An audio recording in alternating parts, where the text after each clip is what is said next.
Hello to everyone in TV land.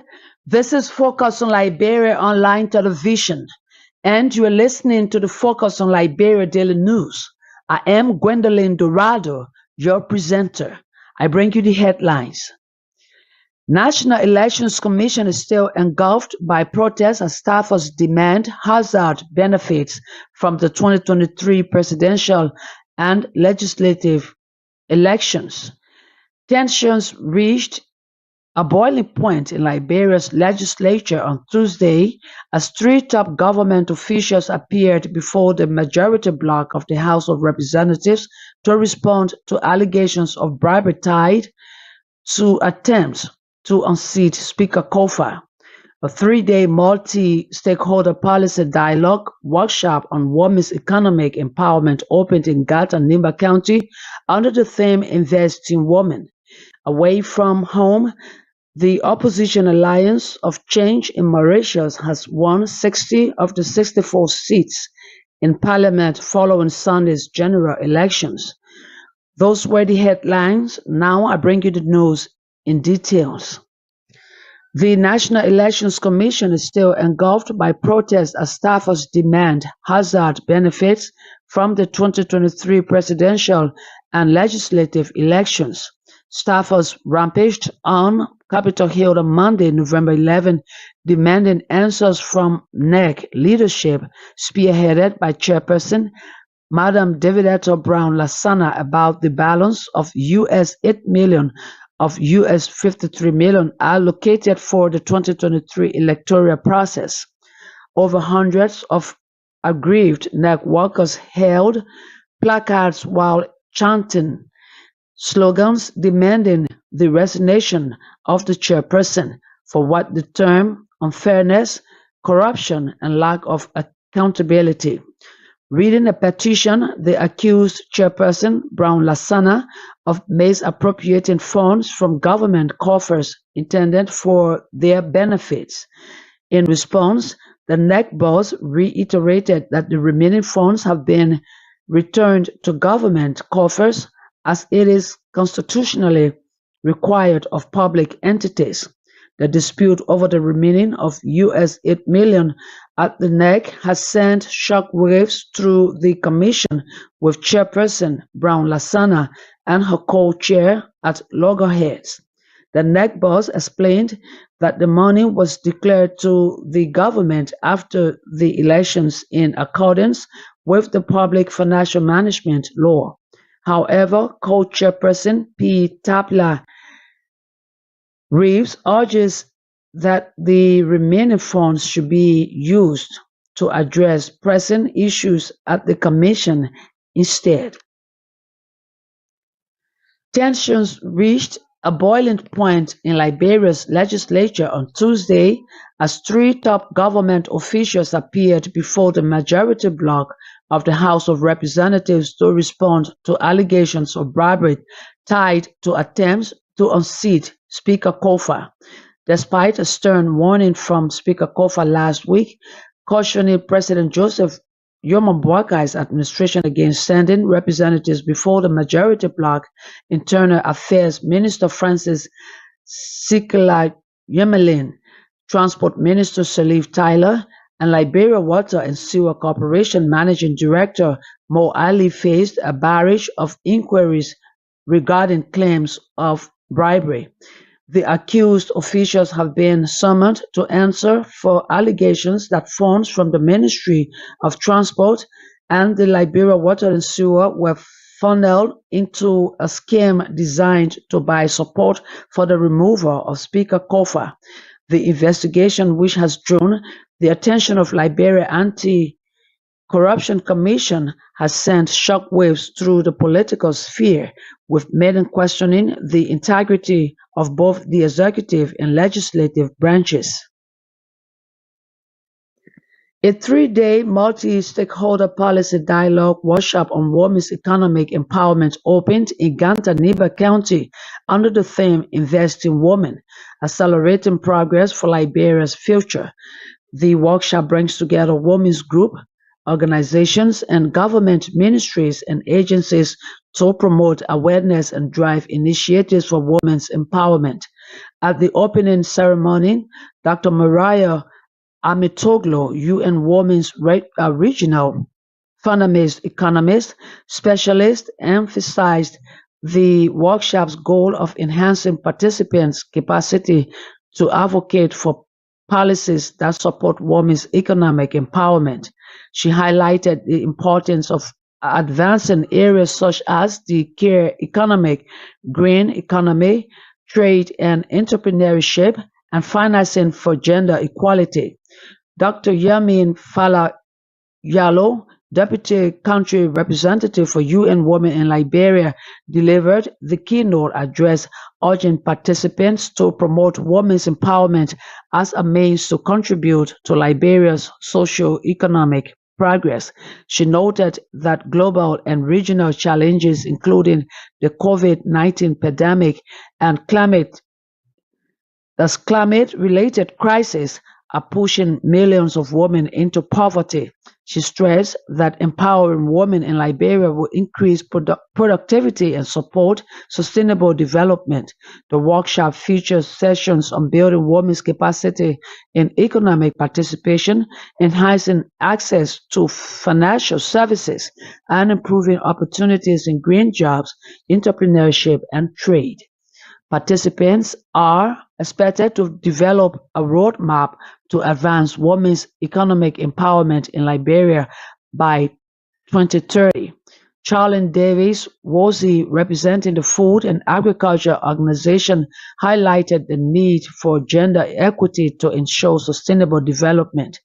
Assistant Minister for Gender, Children and Social Protection, Ophelia J.S. Kennedy, encouraged participants to engage collaboratively, stating that collective effort is essential to overcome the challenges women face in economic spheres. On Friday, November 8, the University of Liberia launched a postgraduate diploma and certificate program in climate action, inaugurating the National University Climate Action Laboratory on its Capitol Hill campus. The launch marks a transformative step toward building Liberia's capacity for climate resilience, environmental protection, and emissions reduction aligned with Liberia's evergreen roadmap and nationally determined contribution. Dr. Al Hassan Conte, acting president of the University of Liberia, highlighted the university's long-standing commitment to climate action and sustainable development. He thanked Environment and Climate Change Canada, Environmental Protection Agency of Liberia, and Novasphere, a Canadian corporation implementing ECCC's project, for their support in creating educational programs that will advance Liberia's climate resilience.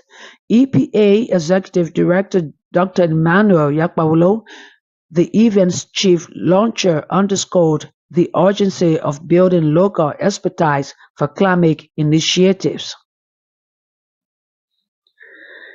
The General Auditing Commission has begun a 5-day financial auditing manual training as part of an effort to enhance the skills of auditors in risk assessment, internal controls evaluation, and procedure in planning an audit. The GAC, with funding and facilitation from the African Organization of Supreme Audit Institutions Secretariat on Monday, November 11, began a 5-day training expected to end on Friday, November 15th, with an aim to cover various segments of the Financial Auditing Manual in line with the International Organization of Supreme Audit Institutions, including aspects of planning the audit, risk assessment, and internal controls evaluation. The Auditor General of the Republic of Liberia, Honorable P. Gaswa Jackson, spoke at the opening of the training on Monday, emphasized the importance of the Financial Auditing Manual as a comprehensive guide to be used by the General Auditing Commission to perform financial audits in accordance with the international standards of supreme audit institutions.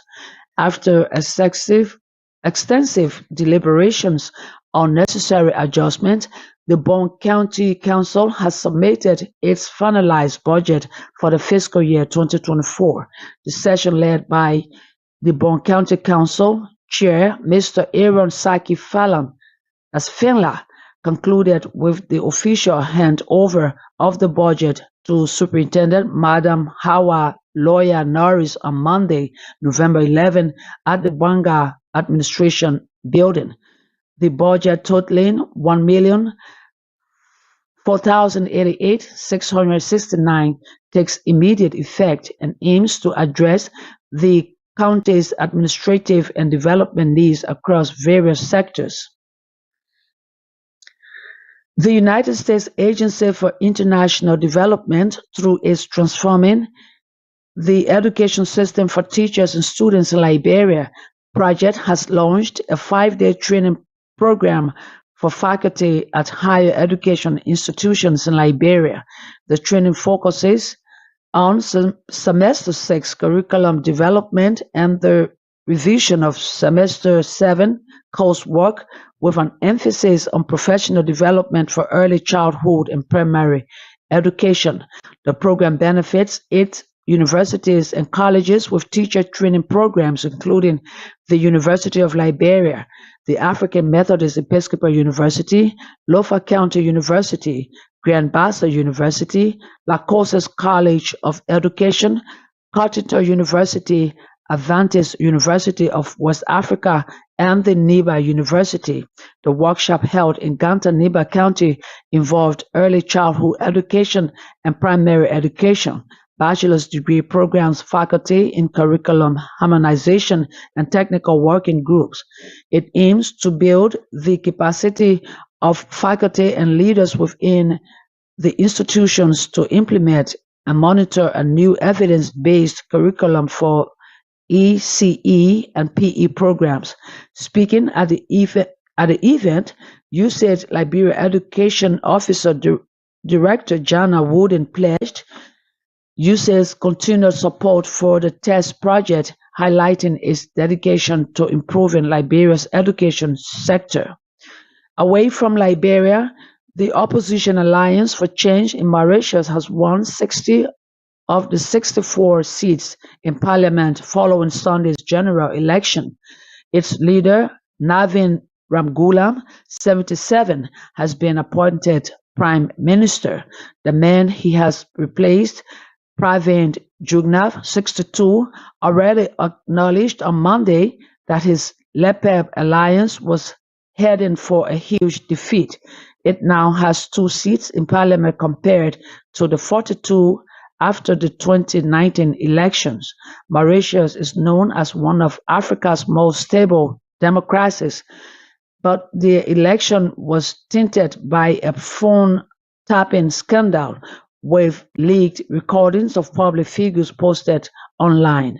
That does it for the daily news. I do a recap of the headlines. National Elections Commission is still engulfed by protests as staffers demand hazard benefits from the 2023 presidential and legislative elections.